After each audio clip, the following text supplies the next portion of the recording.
if you're like a Blackstone, maybe you'll want to hold your top 20 candidates knowing you're only going to give 10 of them offers, but you want the other 10 because they're still fantastic candidates and you don't want them to go elsewhere.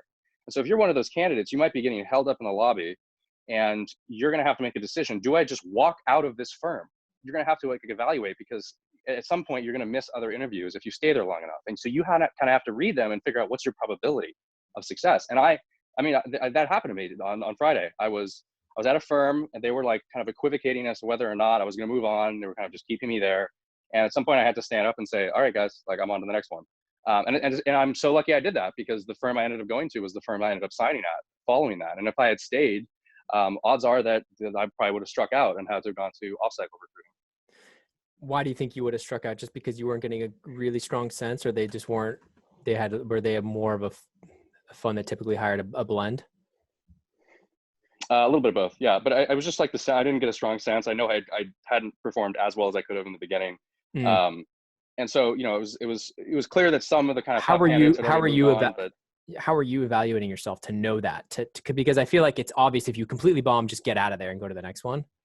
But how are you evaluating yourself if you did okay?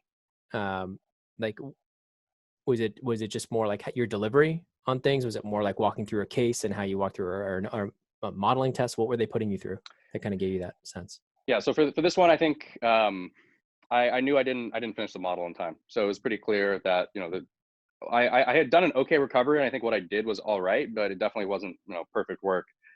So I mean, immediately there, right, you know, you're not going to be a top candidate off the bat. And I think I recovered okay, which is why they didn't throw me out immediately. But, you know, I still knew I was in that kind of middle ground limbo. Oh, that's interesting. So you didn't finish them. So like when you're walking through the model after, they force you to just basically walk through it with them? Yeah, exactly. Like your recovery was good, but then you immediately were thinking, that's not going to there's going to be enough people acing it. Yeah, exactly. I mean, I didn't finish the model, right? That's in some senses that could be a nail in the coffin, you know, in some people's minds. How much time did they give you, and how detailed was it? I think it varies a lot for different firms. Some firms have an hour, some firms have a 3-hour model. It's totally variable.